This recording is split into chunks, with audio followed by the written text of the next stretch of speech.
Bom, pessoal, vamos para outra e a última, acho que é a última apresentação agora do nosso encontro. Eu costumo dizer, quando eu faço essa apresentação, que o filé todo mundo já comeu, que é falar dos marcadores, dos imunobiológicos, das novas terapias, vai sobrar só o osso para a gente roer agora.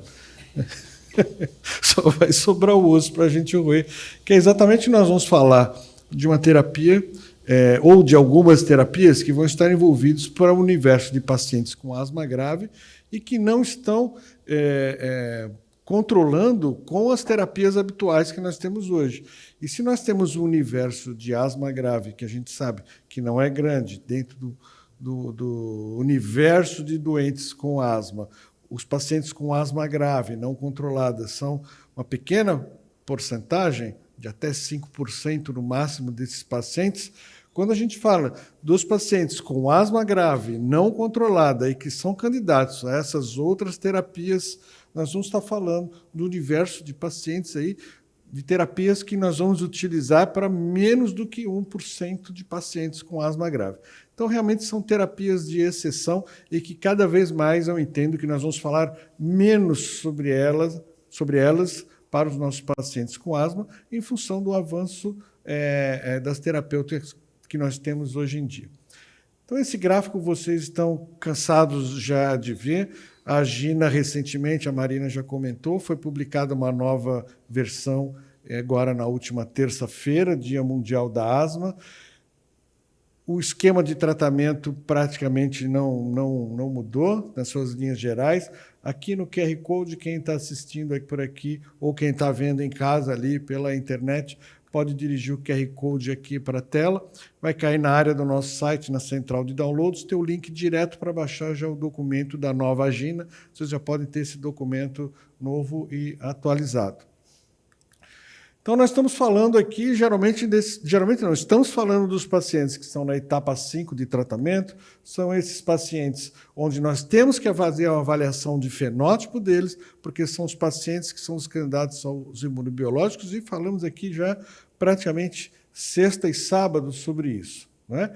Esses pacientes precisamos avaliar eosinofilia, avaliar se eles são alérgicos ou não, avaliar o feno, avaliar as características fenotípicas, porque se ele for o portador da inflamação do tipo 2, é um paciente que vai ser candidato a algum desses imunobiológicos que já foram comentados anteriormente pela doutora Marina, e para a grande maioria dos nossos pacientes com asma grave, isso vai ser a terapia excelente e que vai solucionar ou vai melhorar muito a vida desses pacientes. Agora, se o paciente não tiver esse fenótipo tipo 2, nesses pacientes talvez a gente possa lançar mão, e a Gina coloca a possibilidade de outras terapias. Lembrando que nesses casos, primeira coisa, diagnóstico diferencial, saber se realmente é asma. E mesmo aqui, quando a Gina agora, 2023, considera terapias adicionais, ainda coloca o anti-L4 e coloca o tezepelumab como possibilidades terapêuticas, desde que o paciente faça uso de corticoterapia prolongada, para o caso do pilumab, ou o TSLP, que atua lá no topo da cascata e pode ser utilizado. E as outras terapias adicionais são terapias de exceção, que eventualmente a gente vai fazer parte ou vai utilizar em algum momento, embora com muita raridade. Então, estamos no paciente que está numa etapa 5 de tratamento, onde nós podemos utilizar o imunobiológico, e em algumas exceções nós vamos estar falando exatamente desse cantinho aqui. É aquela parte de baixo do rodapé do Gina que quase nunca a gente olha para esse lado aqui, né? A gente sempre está olhando ali para cima e geralmente a gente resolve olhando ali para cima. Nós vamos falar exatamente desse quadrinho. Então, primeira medicação, e que talvez seja uma das mais utilizadas pelos pneumologistas, que é o uso da azitromicina de maneira prolongada para pacientes com asma. A ideia da azitromicina não é nova. A ideia da azitromicina surgiu a partir da observação dos japoneses que utilizaram para uma doença chamada panbronquiolite difusa. É uma doença rara nos caucasianos, uma doença muito comum entre os orientais e com uma alta mortalidade.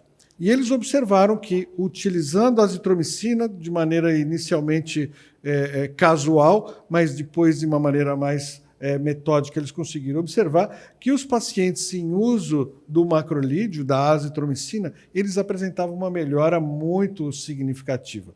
Vejam que esses pacientes, normalmente, eles têm uma associação com Pseudomonas aeruginosa, uma infecção crônica por Pseudomonas, e a sobrevida desses pacientes com infecção crônica por Pseudomonas sem o macrolídeo, ou antes do macrolídeo, chegava a mais de 60%. Após a introdução do macrolídeo, mais de 90% desses pacientes sobreviveram por conta da involução das lesões, melhora dos sintomas e qualidade de vida. A partir daí, a gente começou a olhar diferente para o macrolídeo. Passamos a usar em fibrose cística. Os fibrocísticos com infecção crônica por Pseudomonas passaram a melhorar e passaram a ter maior sobrevida. Passamos a usar em bronquiectásicos, extrapolamos esses achados para a bronquiectasia. E a partir daí começou, vamos usar também na DPOC, vamos usar na asma, né? Porque o que se identificou é que os macrolídeos é a primeira e única classe de drogas que tem ação antibiótica e também não antibiótica. Como antibiótico, ele é um bacteriostático, ele vai reduzir a infecção.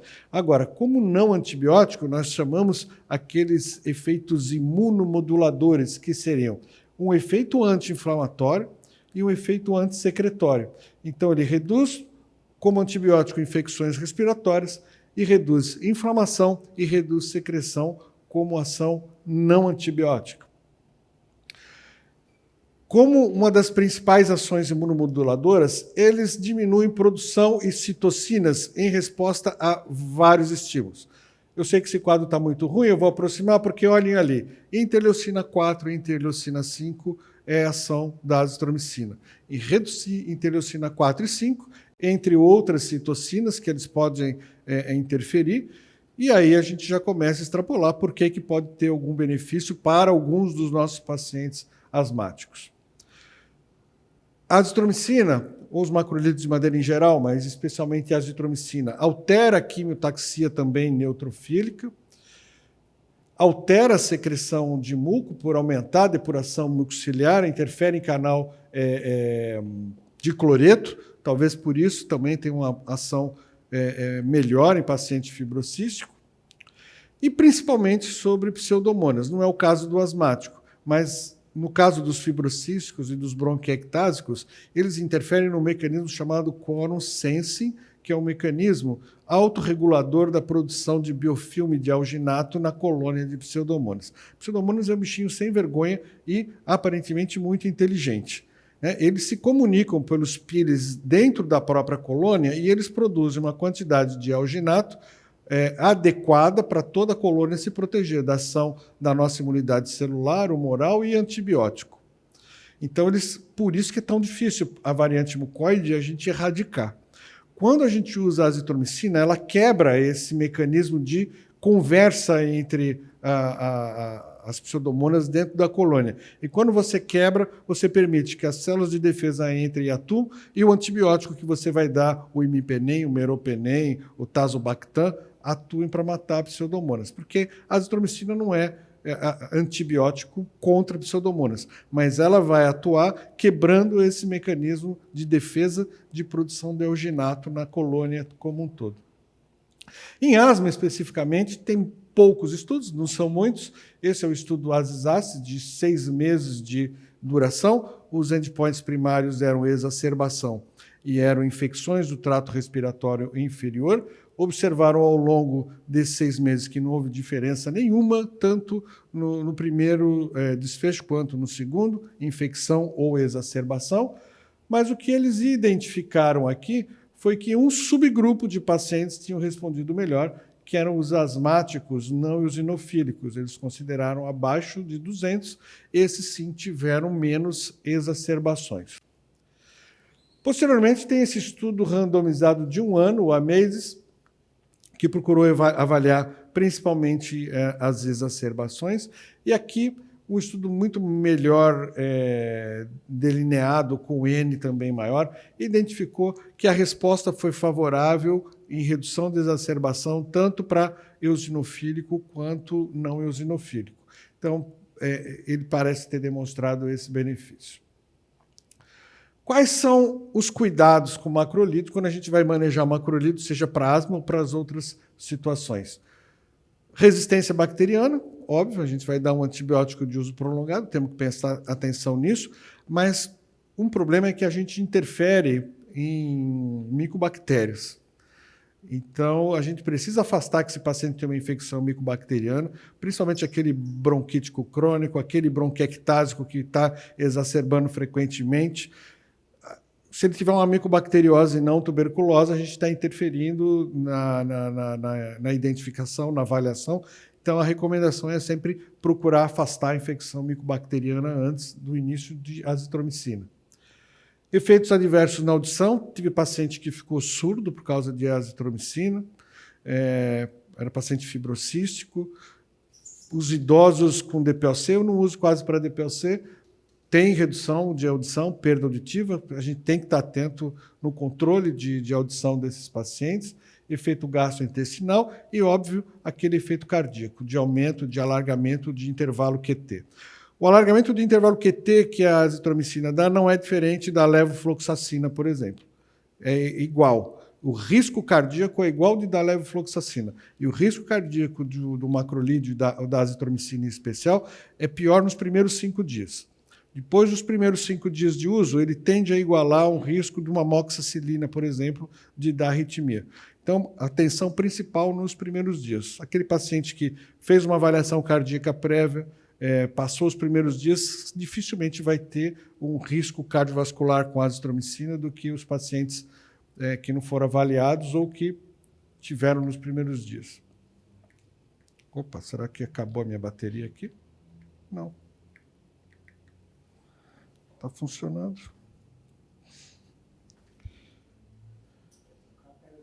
Acho que travou mesmo, hein? Agora foi. O que diz a Gina agora nessa atualização dessa semana? Quando for utilizar a azitromicina, sempre checar micobactéria antes de início do tratamento, é importante checar. Checar o intervalo QT antes do início da terapia e 1 mês após a terapia. Se nesse intervalo não houve mudança, dificilmente esse paciente vai ter alguma complicação em relação a isso. E quando for utilizar um mínimo de 6 meses para identificação de resposta. Lama. A gente já comentou bastante o lama aqui, né? Rapidamente, o que nós temos sobre o lama? Eu não peguei todos os estudos de lama, selecionei só essa meta-análise, que envolveu 20 estudos clínicos randomizados, com os 3 tipos de lama, desde criança até adulto, quase 12.000 UN, e o que eles identificaram é que há realmente uma redução da taxa de exacerbações, mas é uma redução modesta, cerca de 17% em média de redução de taxa de exacerbação. Qualidade de vida, dispneia, não houve resposta significativa, né? Então, quanto a isso, não. E os pacientes queixaram de maneira significativamente maior, mais boca seca e mais disfonia. Então, são efeitos adversos que a gente tem que estar atento. Talvez para o indivíduo mais jovem isso não interfira muito, mas para o indivíduo idoso, né, boca seca vai aumentar risco de disfagia, paciente queixa de deglutição por causa disso. O que você fala? Prostatismo. Prostatismo para aqueles mais antigos, né? Para os anticolinérgicos mais antigos, mas essas queixas aqui de cavidade oral, de disfagia e de boca seca é preocupante para o indivíduo mais idoso. Para a criança tem a cárie. Cárie? Para a criança tem a cárie. Então, recomenda-se que a criança que use isso, chiclete com xilitol. Olha só. Porque o xilitol, açúcar da casca da bétula, que ele tem uma ação nos streptococcus da carne. Então, recomenda-se com carinho. Então, que aquela criança que é usada, ela chupa uma vez por dia um chiclete com xilitol.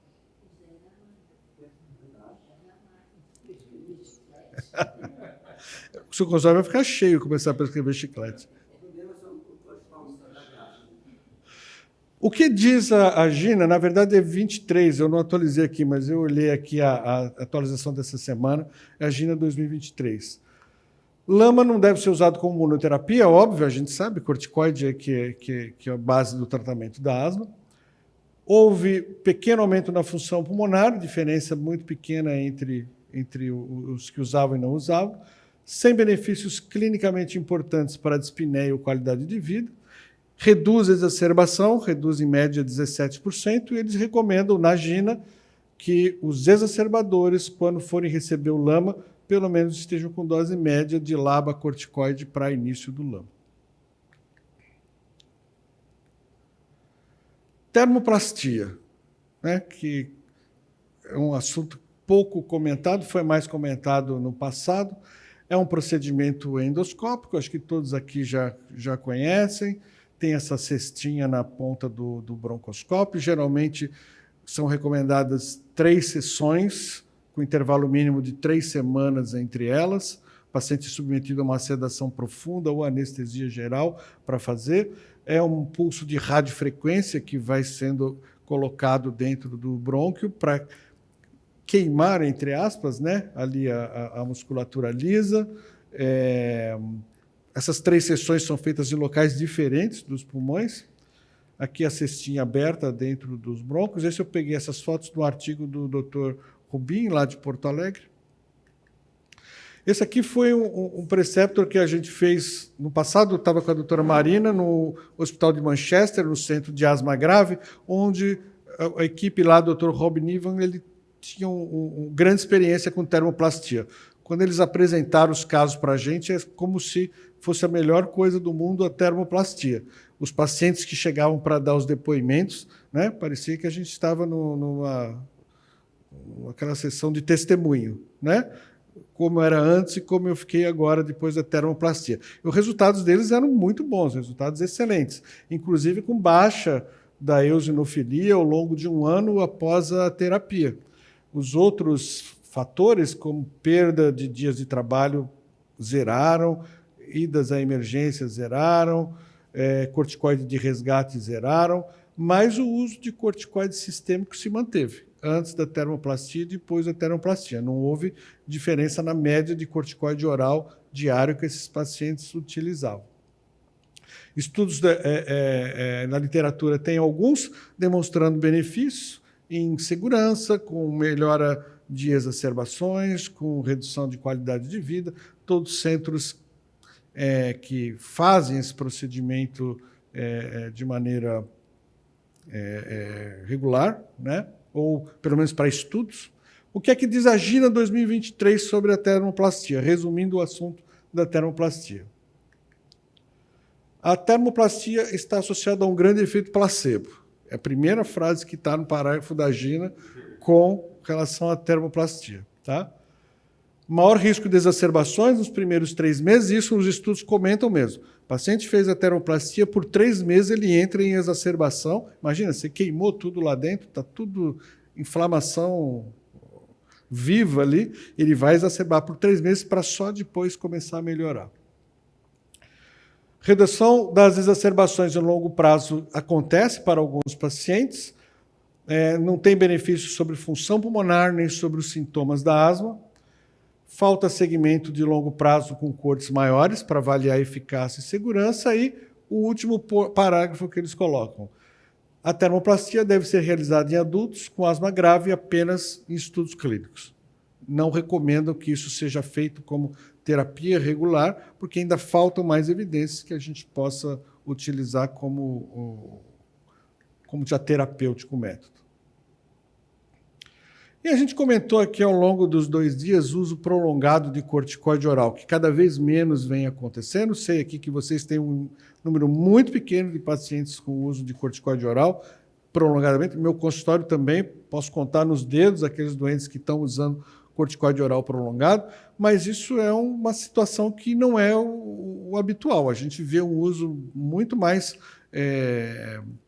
indiscriminado de corticoide oral, especialmente pelo não pneumologista. A gente sabe de todos os eventos adversos, não vou perder tempo falando de todos os eventos adversos de corticoterapia prolongada que vocês conhecem. Marina já mostrou um estudo de que 2 ciclos de corticoide já seriam prejudiciais. A gente sempre trabalhou com essa ideia de que 4 ciclos por ano já são prejudiciais ao paciente. Então, não precisa ser aquele doente que vai usar a prednisona meses direto todos os dias, mas se ele passa 4 vezes ao ano no pronto-socorro por crise de asma e faz ciclos de prednisona, esse paciente já vai ter mais catarata, osteoporose, hipertensão, todos aqueles efeitos deletérios da corticoterapia em maior número do que aquele asmático que não precisa disso. Então, é um remédio que a gente precisa zerar. Corticoide oral para asma a gente não pode tolerar mesmo, tem que ser corticoide zero, né? Corticoide sistêmico zero. E o que acontece é que nós fazemos sempre a redução do corticoide na galega. Não existe algo de evidência. Qual é a melhor forma que você pode reduzir o corticoide? Reduz a cada 3 dias, cada 5, cada 7 dias. Como é que você faz a redução do corticoide oral nos pacientes com asma?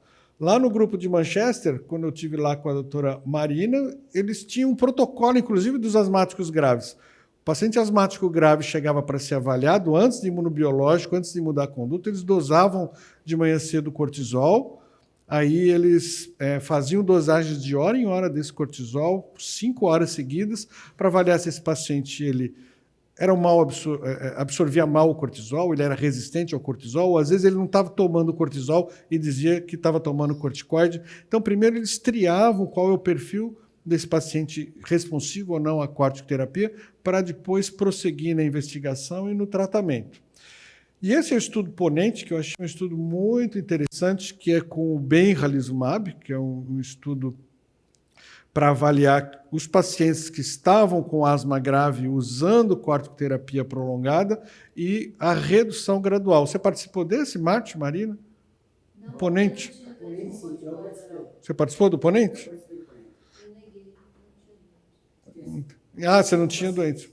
Então, aqui o que eles fizeram? Eles pegaram o paciente que era usuário asmático grave, que usava corticoterapia nas últimas semanas anteriores ao estudo, acho que 4 semanas, né? Ou 3 meses. 3 meses. Eram 3 meses. O mais difícil da minha muito difícil, porque você tem que, a cada redução, você tem que fazer teste de comparação com a CTH. Quando chegava nos 5 aqui, ó. Então, de acordo com a dose do paciente tinha de corticoide no início, ele estipulava uma redução semanal de corticoide. Quando ele chegava nos 5 miligramas, vamos reduzir mais devagar, porque esse paciente pode ter insuficiência adrenal. Aí que fazia o teste do ACTH. Se ele tinha, quando chegava com 5 miligramas, um cortisol matinal normal, eles prosseguiam a redução de maneira mais lenta. Se ele tem insuficiência adrenal, stop, não reduz, porque esse paciente tem insuficiência adrenal, vamos esperar um pouquinho mais e repetir depois. Agora, se a insuficiência adrenal era indeterminada, aí fazia o ACTH e mantinha o mesmo caminho. Se ele tinha insuficiência adrenal, parava. Se ele não tinha, prosseguia numa redução mais lenta. Então, a gente vê que esse estudo mostrou aqui com o benralizumab que 40% quase dos pacientes, mesmo com o uso do benralizumab, ainda precisaram de corticoide oral. Não conseguiram zerar o corticoide. Se considerasse uma dose aceitável menor do que 5 miligramas por dia, por conta de já desenvolvimento de insuficiência adrenal que esses pacientes têm, aí mesmo assim, 20% dos pacientes precisaram de mais de 5 miligramas. Então, o corticoide sistêmico leva à insuficiência adrenal quando feito de maneira regular, frequente, e a gente precisa evitar esse corticoide. Principalmente quem está vendo ali na internet que não for pneumologista, precisa prestar atenção nessa questão do corticoide oral e não banalizar o uso do corticoide oral. Existe um consenso publicado recentemente sobre a redução de corticoide oral. Não é baseado em evidência, é baseado na opinião de especialistas. Foram, acho que mais de 200 colegas que opinaram sobre qual seria a melhor maneira de reduzir corticoide oral dos pacientes com asma. Então, qual seria a melhor maneira? Se o paciente tinha alguma outra doença com indicação de corticoide, não entra nesse esquema aqui. Né? Tem a BPA, tem Churg-Strauss, não entra aqui. Se o paciente tem uma história de crises de asma graves com risco de vida ou usa corticoide há mais do que 6 meses, esse aqui você vai olhar com mais cuidado. Você vai partir, ó, esse paciente aqui, você vem aqui para baixo e reduz muito lentamente. 1 a 2,5 miligramas a cada 1, 2 semanas, porque esse paciente pode ter insuficiência adrenal e pode passar mal pela redução do corticoide. Então, pacientes que usam doses baixas e têm esse histórico de crise. Se for os outros pacientes que não têm esse histórico de crise grave e estão usando corticoide, olha, acima de 20 miligramas por dia, pode reduzir mais rapidamente, mais ou menos 50% da dose a cada 2, 4 semanas. Quando você chegar na dose de 5 a 20, você reduz um pouco mais lento, 2,5 a 5 miligramas a cada meia ou 2 semanas. Cada mudança de passo que você fizer, você sempre revê se o paciente piorou, se ele exacerbou, se tem sinais de insuficiência adrenal ou não, para prosseguir na redução posterior. Tá? Então, você continua reduzindo quando o paciente não tem sinais de insuficiência adrenal. Caso tenha descontrole da asma ou insuficiência adrenal, você volta para o passo anterior. Tá? Se o paciente continua reduzindo bem, na boa, sem sinais e riscos de insuficiência adrenal, você vai para o passo menor, quando ele chegar em 5, 10 miligramas, com uma redução mais lenta, até tentar zerar o corticoide. A ideia é zerar o corticoide sistêmico. Então, esse é um consenso. Aqui no QR Code, vocês têm esse consenso lá na área do site, que eu deixei o link direto para baixar esse consenso. Então, pelo QR Code, na central de downloads, pode baixar esse consenso de redução de corticoide. Esses especialistas entenderam que quando não consegue zerar o corticoide, a dose mínima tolerável seria de até 5 miligramas por dia. Tá? Mais do que isso, a gente deveria evitar. Então, redução do corticoide é um desafio, a gente não tem evidência científica de como fazer, ela vai ter que ser individualizada de doente para doente e sempre observar riscos de insuficiência adrenal. Então, como mensagens finais da apresentação, já estamos bem avançados aqui na hora. Lembrar lá do site, quem não acessou o site, acesse o site, tem lá a área de vídeos, Pneumoflix. Nós já conversamos com a Marina para pôr esse evento lá, vamos ver se a gente consegue deixar para que as pessoas possam assistir depois e reproduzir essa informação e até divulga o hospital, que eu acho muito importante. Esse hospital do pulmão aqui, quem não conhece, que está vendo aí na internet, vocês precisam conhecer. Não tem um lugar no Brasil igual essa estrutura que tem aqui para tratar doenças respiratórias. Eu acho que é invejável o que tem aqui em Blumenau. Poucas do mundo, né? Asma não é igual em todos os pacientes. Os pacientes têm características fenotípicas que vão diferenciar os pacientes dos outros, isso vai permitir individualizar o tratamento. Para os asmáticos graves sem controle com o tratamento, precisamos fenotipar todos esses doentes para se identificar a asma com inflamação tipo 2, porque essas a gente tem tratamento com imunobiológico com muito sucesso. E asma com inflamação do tipo 2 permite o uso de imunobiológicos, os biológicos vão reduzir a exacerbação, reduzir corticoide oral, melhor controle da doença. Deve ser tentado sempre a suspensão do corticoide de manutenção em todos os pacientes com asma grave. Quando não for possível, usar a menor dose possível. Terapias adicionais para esses doentes com asma grave, que não são controladas, são consideradas terapias de exceção e vão ser indicadas somente para alguns casos muito selecionados. E para esses doentes em asma grave não controladas, sem indicação de imunobiológico, a azitromicina pode reduzir exacerbação, o LAMA tem efeitos modestos e a termoplastia brônquica deve ser realizada apenas em estudos clínicos.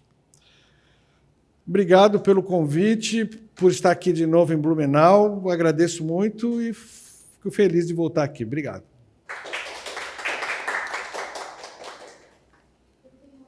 Opa!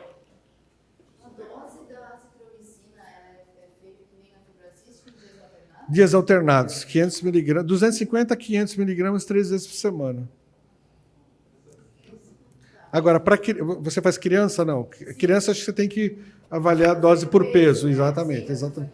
Assim, 3 dias por semana, exatamente. O pessoal lá em Oxford está fazendo um esquema diferente. Eles não estão fazendo 6 meses por conta dos eventos adversos e a resistência bacteriana, que eles estão estudando bastante. Então, eles estão fazendo 250 por 4 meses. Mas, enfim... Isso é estudo ou já não, é um isso já é a rotina deles, já é o protocolo deles. E eles usam com que frequência essa terapia? Assim, no universo de doentes com asma? Não é comum também, apesar deles terem uma linha de pesquisa dentro daquela questão de infecção crônica que eu mencionei ali, para não resposta a imunobiológico, mas isso é bem baixo, está ali em torno de 10% dos pacientes que não respondem a imunobiológico também, ou que não têm indicação, se bem que agora com tese isso volta para um lugar menor ainda, porque o tese está entrando... Vai ocupar esse espaço. Vai ocupar esse espaço terapias. até a gente ter mão e entender direito o que vem com isso, né? Sobre a termoplastia brônquica, é verdade, a gente foi num serviço que fazia isso com muita regularidade. Os outros centros de referência lá da Inglaterra não parecem estar tocando dessa forma, Oxford, nem lá o David Jackson, mas o pessoal na Índia usa muito, porque não tem imunobiológico. Então, a experiência da Índia é mais na direção lá de Manchester. Talvez seja só uma realidade diferente, né? Não vingou. Eu participei desse trabalho, a gente termoplastou os doentes, eles não exacerbavam tanto tempo depois, era bem no início mesmo, e a longo prazo parecia melhorar. Mas o tempo passou e a gente tem coisa melhor hoje. Então, só lembrar que o tempo passa e as coisas vão andando. Né? Essa termoplastia me lembra o Blu-ray. Lembra que a gente tinha verdade, uma fase que a gente usava o DVD, que era qualidade de imagem espetacular, e veio o Blu-ray. Todo mundo começou a querer comprar aparelho de Blu-ray, mas logo em seguida já veio a TV digital, já veio o streaming. Sim, é isso e aí. o Blu-ray, quem tem Blu-ray ficou encostado lá. Aparelho ótimo, excelente, imagem espetacular, mas tem coisa melhor. É isso aí, chegou coisa melhor.